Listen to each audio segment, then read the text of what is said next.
Morphology of stem. In last lecture we studied morphology of root, and now we'll study morphology of stem. Okay. Now what are the characteristics of the stem? The aerial part of the plant is collectively described as shoot system. Main axis of the shoot system is called stem. Stem can be defined as the ascending part of the plant axis which develops from the plumule. Okay. Root developed from radicle, and adventitious root developed from other parts of the plant except radicle, and this stem will develop from plumule.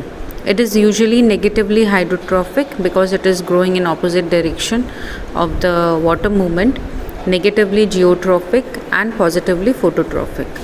Okay. It bears a terminal bud and axillary bud in the axis of the leaves for growth.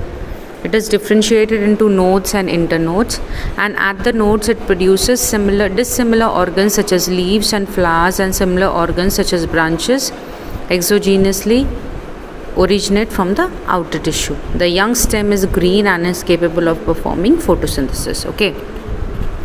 So it is the aerial part of the plant. Main axis of this is called stem. Stem can be defined as the ascending part of the plant axis which develops from the plumule, negatively hydrotrophic, negatively geotrophic but positively phototrophic. It will bear terminal bud and axillary buds.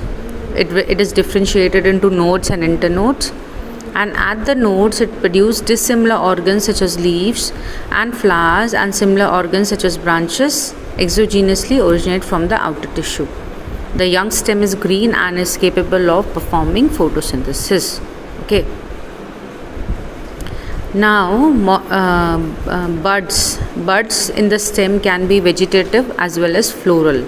So the buds which develop into flowers are called the floral buds, and the buds which develop into branches are called the vegetative buds. Apical buds located at the apex of the stem. Okay.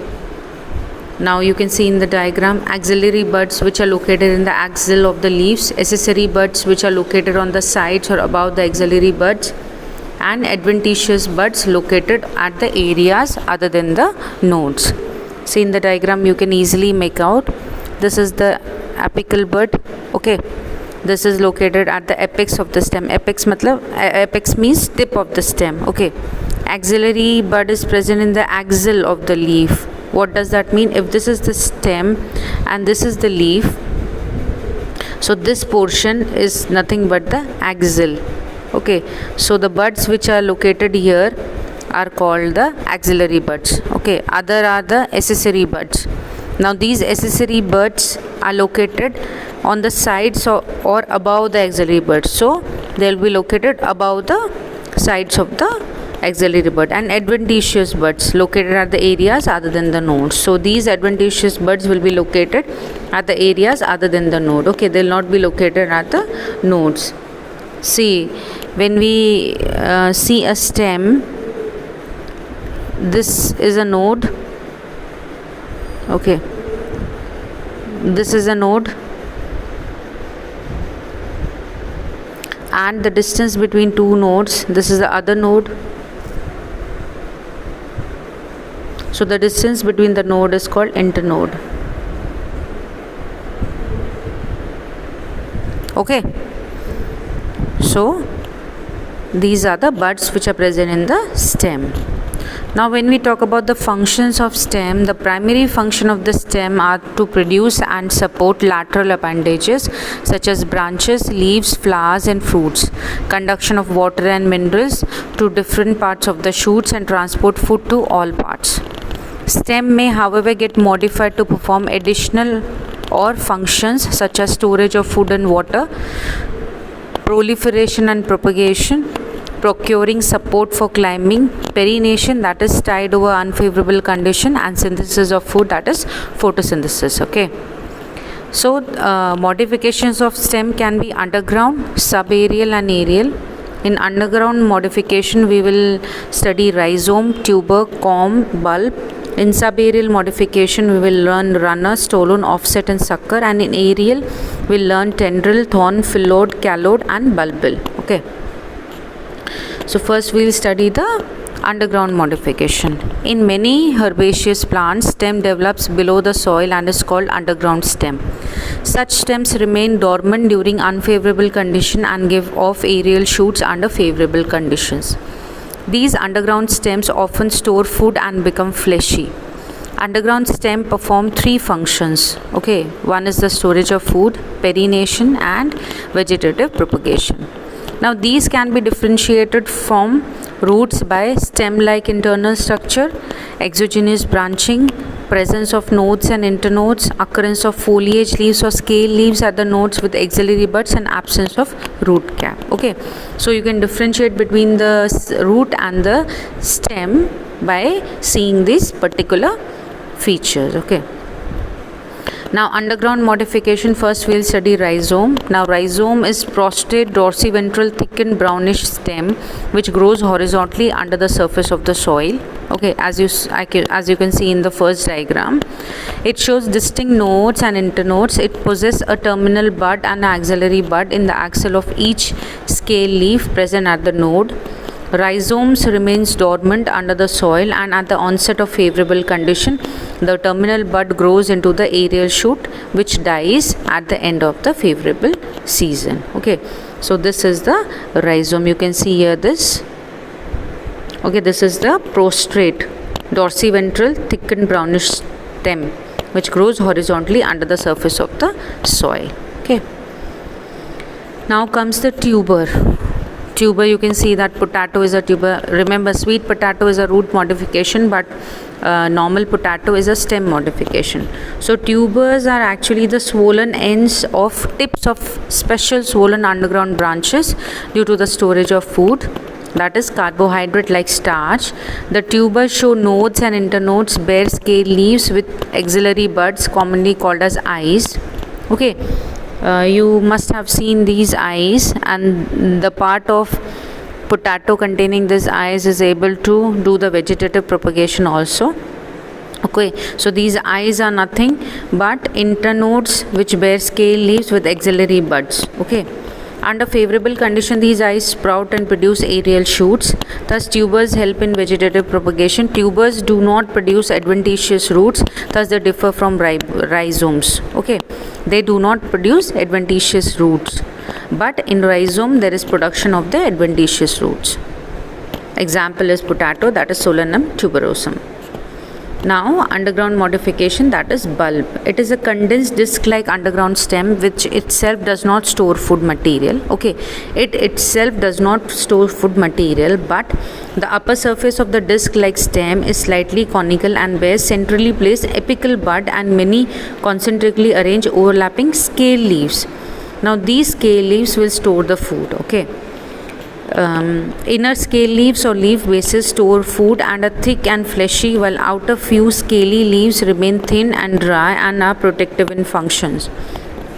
Lower surface of the disc-like stem produce adventitious roots. Okay, you can see in both onion and garlic that when you see the bulb structure, okay, you will find here many fibrous like roots. These are nothing but the adventitious roots. Okay, and outer layer of the leaves is very thin and dry and they are used for the protection, but inner is fleshy and stored food. Actually it is a stem modification, but here the stem does not store food.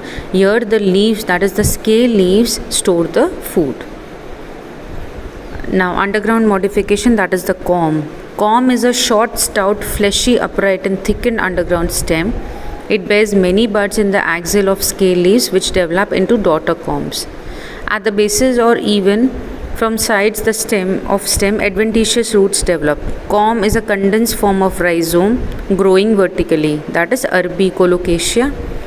Okay, Zameen Khand, that is Amorphophallus. Now this is a short, stout, fleshy, upright and thickened underground stem. Okay, it will bear many buds in the axil or scale leaves which will develop into the daughter corms. At the bases or even from sides of stem adventitious roots will develop. Okay, now comes the aerial modification. In aerial modification we'll learn about the stem tendril. Okay, here you can see in the diagram, this is the stem tendril.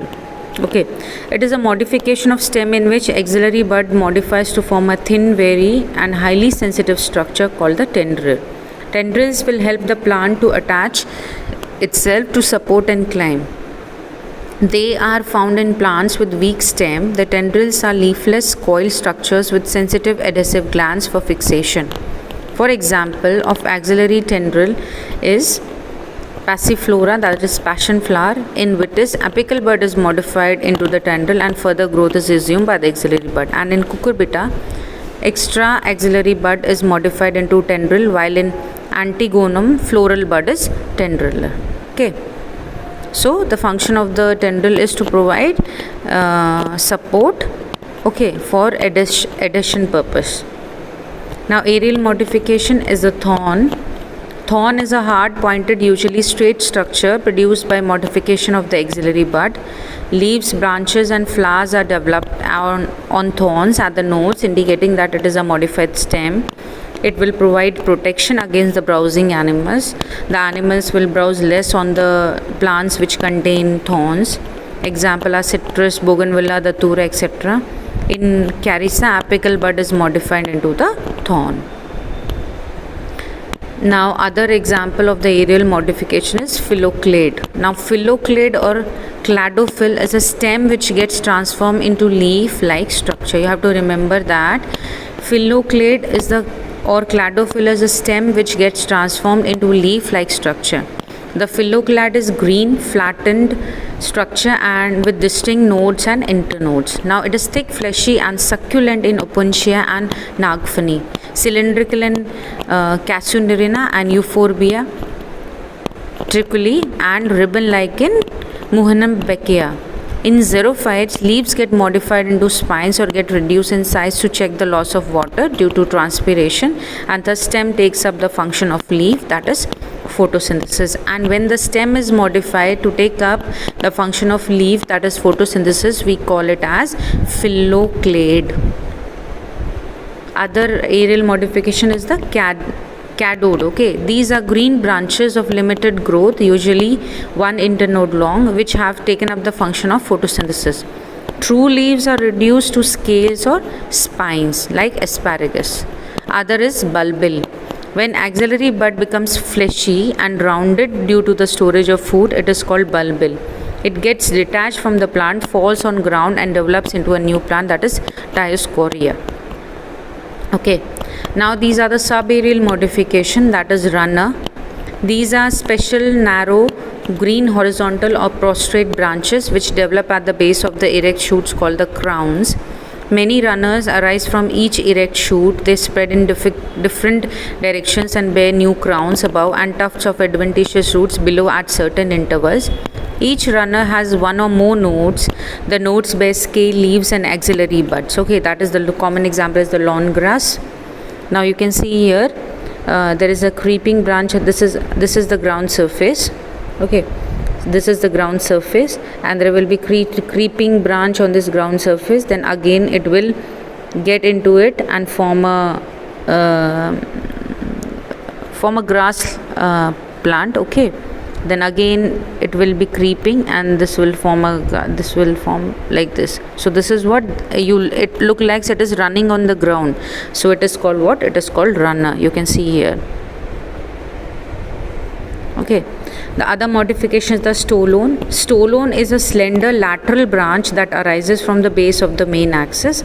In runner there was no arising of the lateral branch, but here you will see that the branch arises and forms a